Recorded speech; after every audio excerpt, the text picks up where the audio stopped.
Welcome to Season 5 of She Ventures. I am your host, Doria Lavanino. She Ventures is a podcast about women and their work and life pivots. I believe in the power of storytelling. I also believe that if you change one woman's life, you start to change a family or a community. Our mission is to elevate the diverse stories of everyday women in their work. One promise, no mansplaining ever. Sit back, listen, and hit subscribe. We'd love to hear from you. You can find us at sheventurespodcast.com. Early in her career, she worked on digital marketing campaigns with artists such as Rod Stewart, Mary J. Blige, Rihanna, and Nelly Furtado, to name a few. Decades later, this Latinx award-winning music marketing executive found her own agency, Monark Entertainment, which provides creative direction and overall strategy for streaming and digital marketing. As a Latinx woman, she also focuses on helping women of color. She's here to discuss her wins, her challenges, and aspirations as a veteran Latinx music marketing executive. Karla Ortiz, welcome to She Ventures. Oh, thank you. So good to be here with you. I'd love to hear a little bit about your childhood and maybe one memory or one person that stands out to you.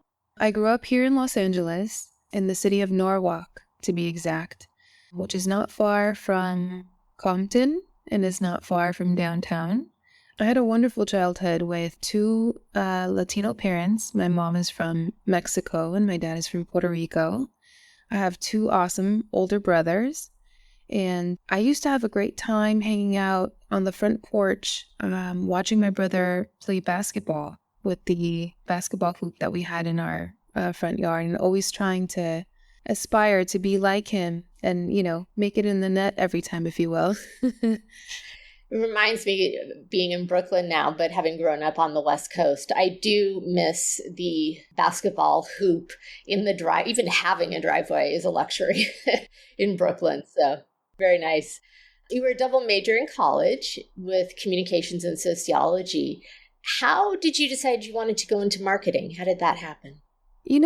I had originally aspired to be a publicist, and then I kind of fell into the second major in sociology based on my intro to Soc professor, who had a companion book that was about Elvis Presley's life and how it was reflective of socioeconomic progression. And I thought that was very fascinating. And that's kind of what pushed me on the path to double major. But in wanting to be a publicist, I was always very fascinated by the entertainment space.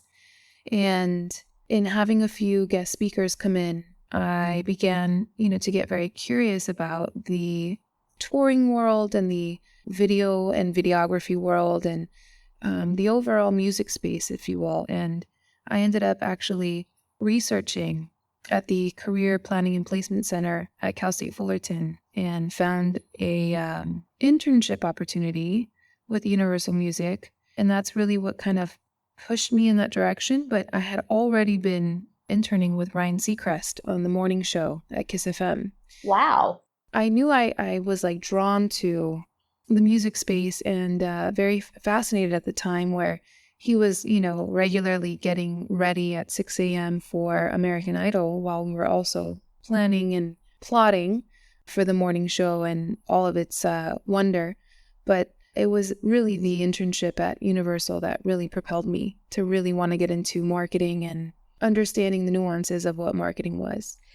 And, you mentioned you got an internship with Ryan Seacrest, and some of our listeners are in college and are looking for internships. That's a hard internship to land, I would think. How did that happen? And do you have any tips for people looking? I think it really comes down to, your interest, your dedication, and just kind of your path. What really helped me land that role was actually someone that was in a hiring position that was from the same town in which I was living at the time, which at that point, my parents had already moved to what's called the Inland Empire and a town called Chino Hills. And she was actually from Chino Hills and saw my resume and was super curious about what I was doing and what I was studying and, what my path was. And it's one of, those almost small town stories, but it was, small town story in a big town. Right. Really helped me. And she kind of, I guess, favored my resume because of that. And once I, came in and interviewed, it all came together. And I think she, saw the same excitement and, dedication that she had and gave me the opportunity. So it was really her who recognized something initially, and then it was what you gave to that interview that moved it forward. Yeah, I think it was about, my studies and, where I was trying to go and the path that I was trying to pave, and her seeing that tenacity in me and really wanting to help kind of push me forward, which was great. That is great. And the reason I ask is because I also work with young women who are getting out of college. And one of the things that I have found to be fairly common is, they do everything online and they don't hear back and they become very dissuaded.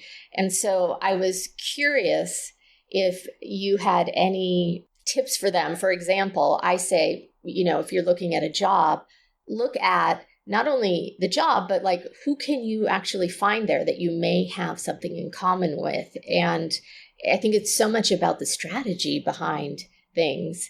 That's what I was curious about when I asked that question. Yeah, 100%. I think that, today we have so many resources. So back then we didn't have any, like we did not have LinkedIn. We didn't have social media the way that it has iterated today.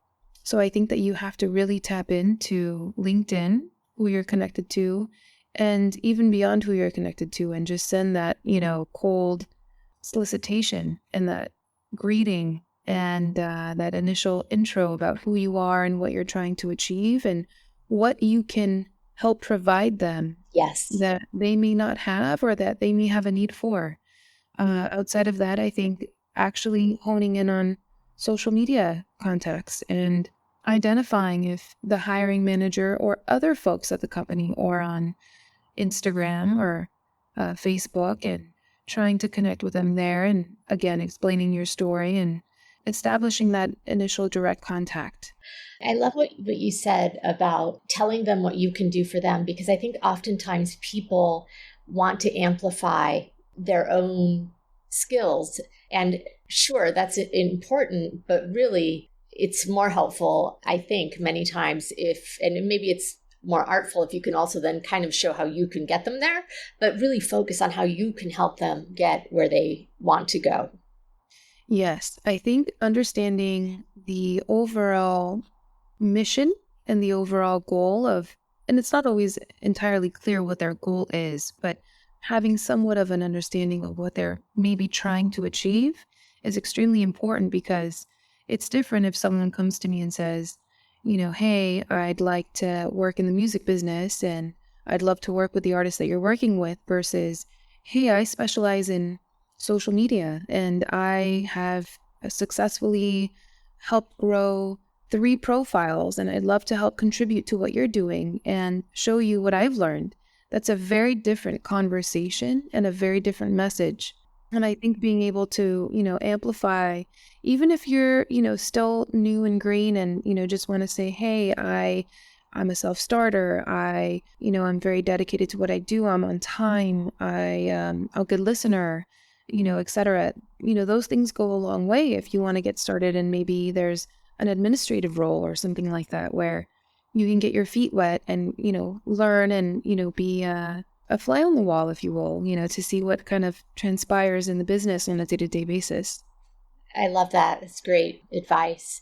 So obviously the music industry has changed a lot over my lifetime. I can remember cassettes. I can remember the very brief 8-track. Obviously vinyl was all there was at one point. So the fact that it's now come back and is super hip is really interesting to me. There are CDs and now it's all streaming. Where did your career start? Where was music at? And what evolution have you seen? That's a great question. I can say that my first cassette was Madonna. I can't remember the name of the album, but it was the album that had Isla Bonita on it back in the day.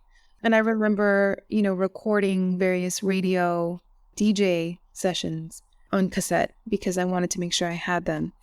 But so I can go back there with you. But I actually started in the early 2000s, before what we call digital today. It used to be called new media.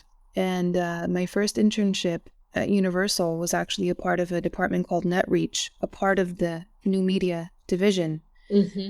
This is back when marketing online in its iteration of what it was on message boards. And, we would market tour dates, and we would market album releases and, new single announcements and all sorts of things, limited edition gems, if you will, and all of that through message boards. So that's, back when I started. So it was before, what we now call the digital era and digital distribution. And so for our listeners, that would mean CDs specifically. Am I right on that? At the time, yes. CDs were at the helm, for sure. Okay. One of your clients is VerseWire, a venture capital music startup serving as an incubator, a developmental incubator for both emerging and establishing artists alike. Can you explain in layman's terms how it works? Yeah, I mean, they truly believe in artists and their artistry, and they infuse all of their resources into the artist, similar to how a label would, but their whole structure is completely different. And so, the majority of the resources that they've brought in are all outsourced, and it's in an effort to truly drive the most revenue towards the artist. And it's been honestly an incredible, journey. We, started with them early last summer in 2022. And the artist that we've been working on with them in developing Beauty School Dropout is actually opening for Blink-182 the entire month, this month. Congrats. Yeah, with a huge show at Madison Square Garden on the 19th, and a new single the same day. And they've grown by the, thousands across social media per platform. And they've really started to really own and kind of dig their own niche in the rock space, which is super exciting. And, we're really proud of them. Why do you think an incubator is important? I think an incubator is important because it takes a different approach from the traditional major label system. So major labels tend to bring in, various artists and sort of infuse their, general machine system, if you will, in their own ways. And they have their own means of prioritization.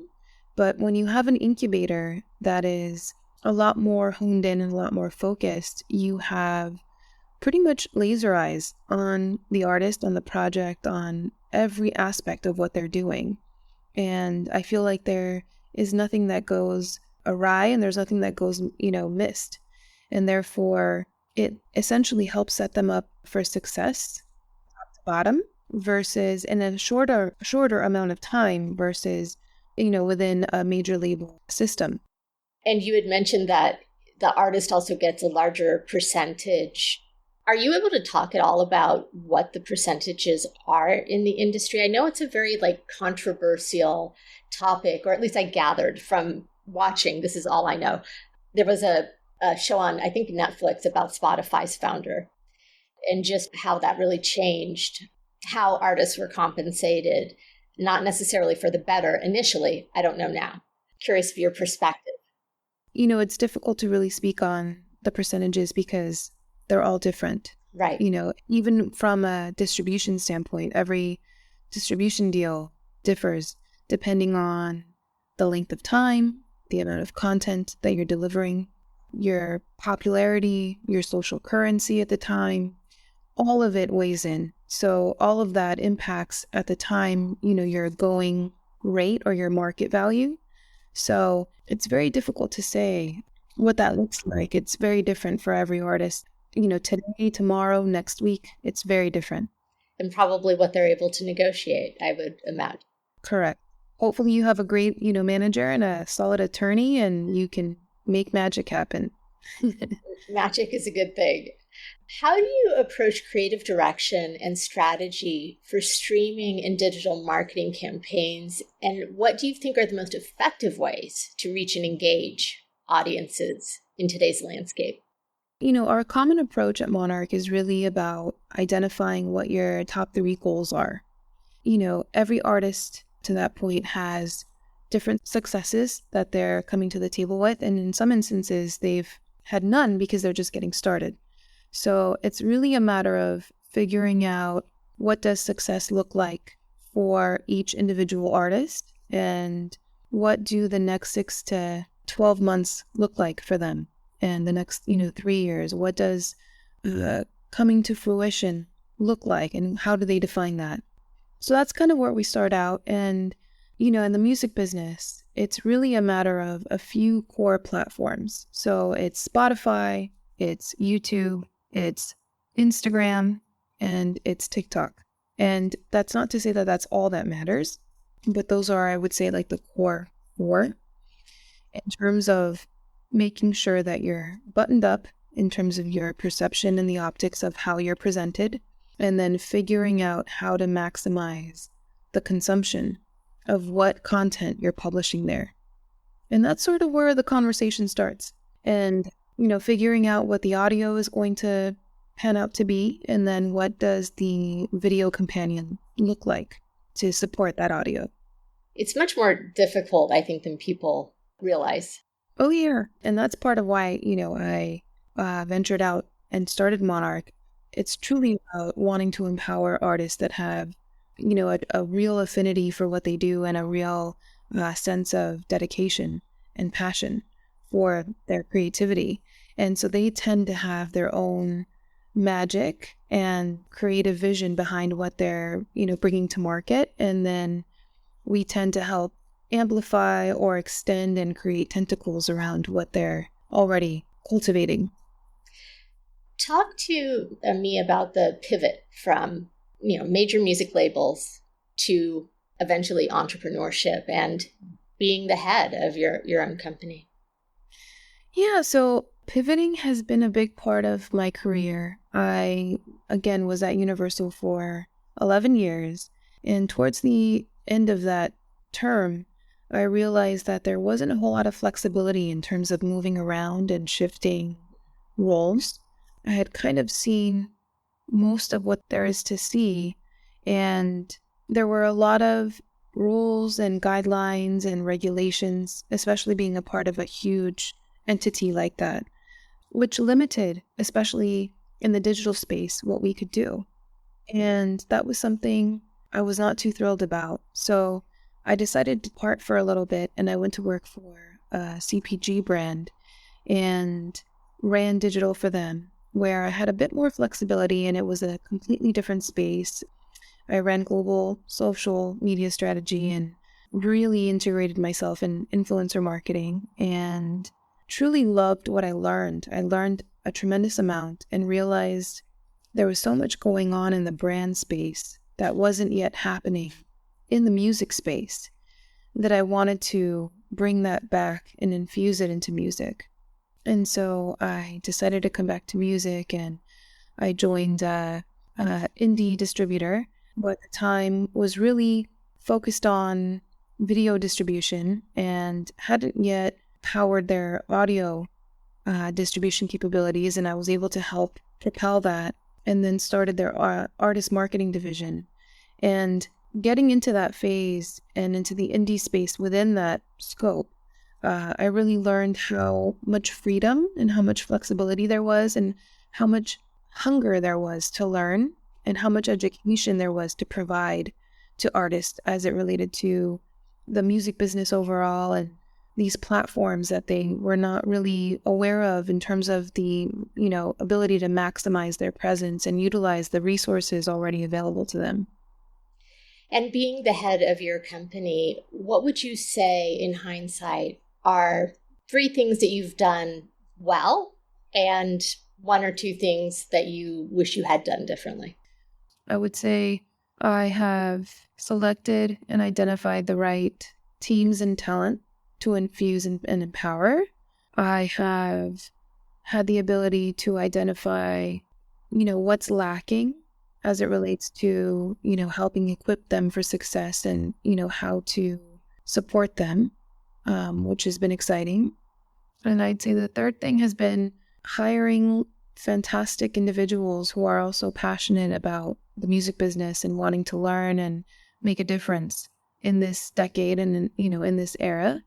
I wouldn't say I would do anything necessarily different or that I've done wrong. I would say that it's been an incredible opportunity to learn and identify what expectations are and understanding that you can't meet an expectation if you don't know what it is. So it's important to understand and know what those are. I think the other thing that has been the biggest lesson is it's always going to cost you something. It's going to cost you financially or it's going to cost you with time, and to identify between the two and figure out what makes the most sense.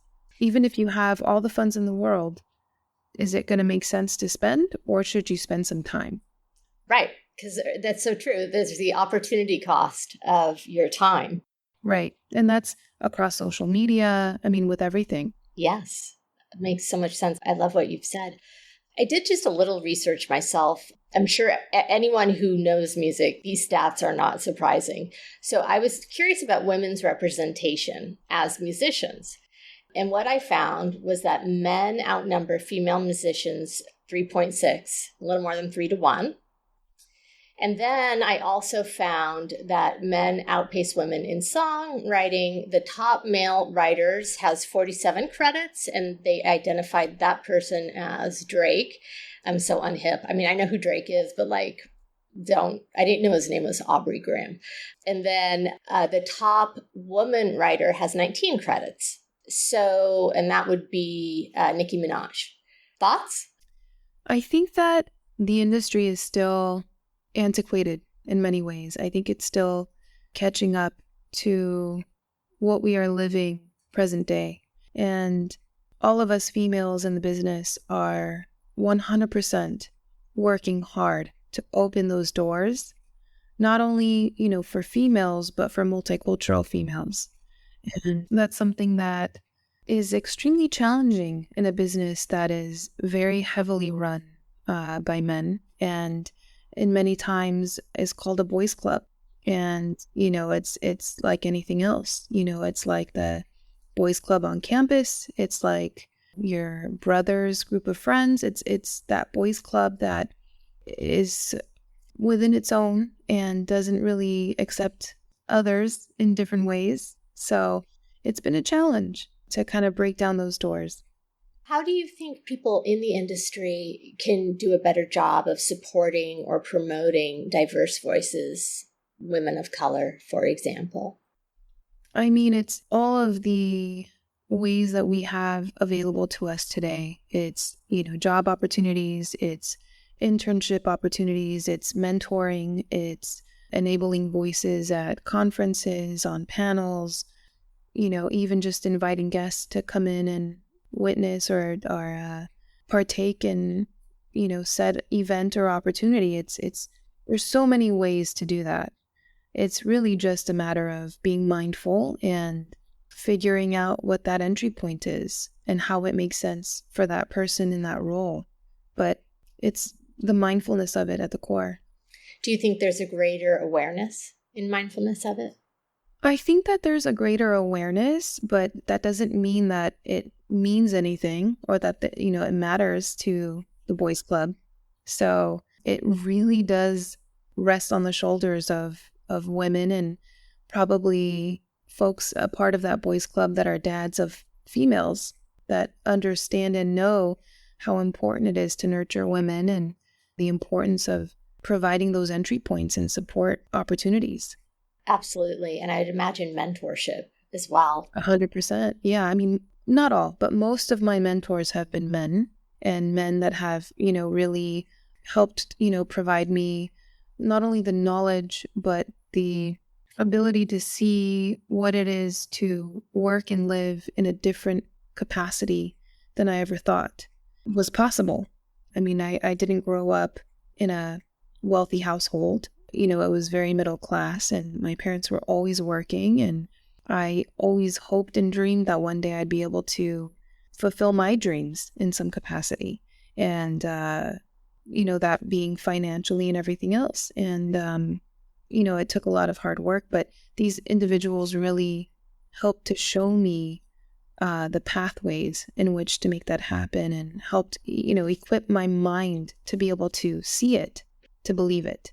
And that's extremely important, because we're not always shown that by our parents. And it's not because they don't want to or what have you, but sometimes they don't know how to. So these mentorships are extremely important. I think what you ended on, everything you said is so true. And mindset, right? The difference between an abundance mindset and a scarcity mindset. And even just realizing that within oneself, that one has one mindset over the other, and how much it affects every decision that we make, from how we see ourselves and how we interact with others. Yeah, 100%. And I think having the mindset, and even it's, I always say it's, do you have a glass half full or is it half empty mindset? Right. And I mean, even today, I would love to be a little thinner. I'd love to be a little firmer, what have you. I don't think I can't be that. I can. I just need to take the time and figure out how to get there and make it happen. I may not get there. I don't know. But it's about having the mentality of being able to try. And if you can try, you can probably achieve some level of success. So, if you don't even try at all, there's no means of success at all. So you have to take that first step and, figure out, again, what does that pathway look like? And don't think about the whole journey. Think about the road stops along the way. How do you get, to the first stop, and so on and so forth. Super important. So true. And I would say that so many people don't realize it, but they're so anxious about the first step that they spend so much time ruminating about it, and then they don't take it. And there's so much power in taking that first step, even if it's a small one. 100%. And I think, the other big thing, if I may share, it hasn't even been about, the opportunities that I've had the opportunity to have. But once you have been given something in terms of an opportunity, whether it's a conversation or a job or what have you, try to make it better and bigger than you thought it would be. And that was kind of always my mantra in my roles at Universal. Mm-hmm. I always wanted to make the job and the role better and bigger than what it was when I got there. And I really, truly feel like, I followed that pattern throughout my career, and it really helped me to expand in every opportunity, and always, network, and always listen, and always be observant of what's happening around you and how that can help impact what you're doing today, tomorrow, or next year, or next week, or what have you. So that's a big one too. Absolutely. I wanted to ask a question that one of my interns asked. So she's a Gen Z, and she said, I've watched interviews with some female rappers, and I'm wondering how they are treated within the industry and by fans. From what was said by Cardi B, Nicki Minaj, and others, they are underestimated. Some, if not all, are accused of sleeping their way to the top, and some are still undermined, underpaid, and of course, underrecognized. So how do you advocate for yourself in an industry where women have notoriously faced discrimination? It's a very good question. And I think that, beyond the artists, we as female executives and individuals in the business, unfortunately, deal with the same accusations.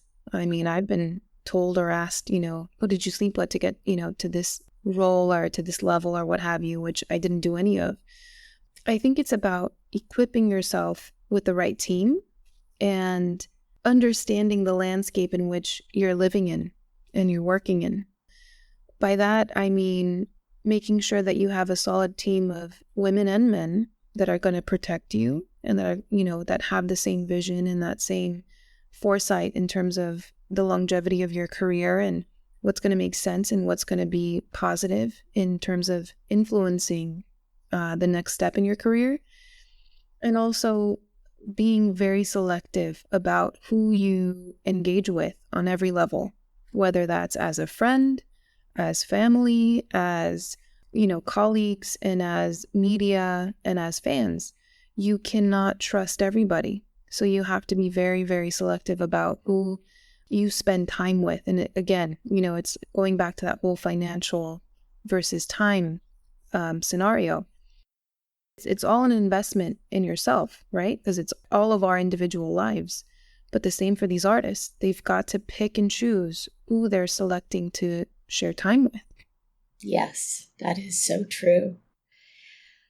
What are some of the biggest challenges you faced as a woman in the industry, a woman of color, you're Latinx, and how have you overcome those challenges?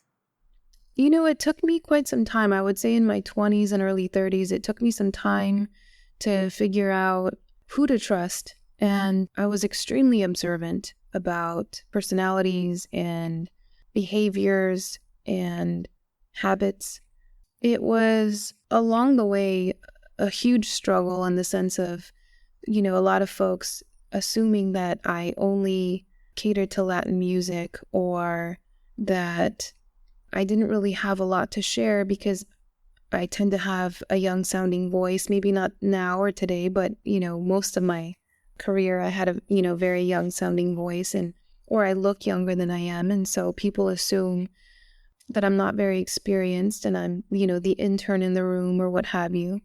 And that was extremely difficult. I would say it wasn't until I began to show my level of understanding and my level of education, in which I had really closely paid attention to and could speak to and could show, that I started to begin to be trusted, and that I had certain folks around me in the workspace that would actually, vouch for me or put me in conversations or in rooms in which, they were lending their credibility to me, that would help propel and provide that, level of clarity to said individuals that, we were speaking to or trying to inform of, whatever it was.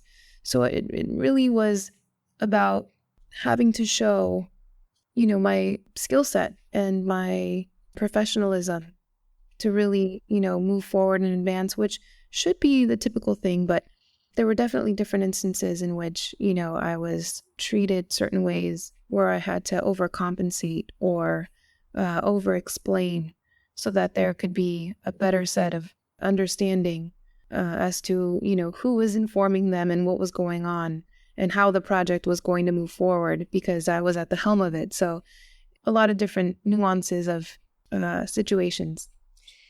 And something that we all, on some level, I think it's called coding. Like, we find ourselves in these situations and we're trying to negotiate them, like, while honoring ourselves, but also having to survive in the world. And it's really tricky. It's really tricky. Yeah. I've had moments where, I've been told I was hyper-focused on Latino topics or the Latino demographic. I had moments where I was told my lipstick was too bright. So many things. I was told, how old are you? You seem like you're in your mid-20s. How do you know any of this? So many moments that are not pleasant, but you go through and it makes your skin a lot thicker. A lot to be said for thick skin. You now teach you're a professor also at the Los Angeles College of Music. Tell us a little bit about that. Los Angeles College of Music is a beautiful place. It's, here in Pasadena, California, not too far from the Rose Bowl.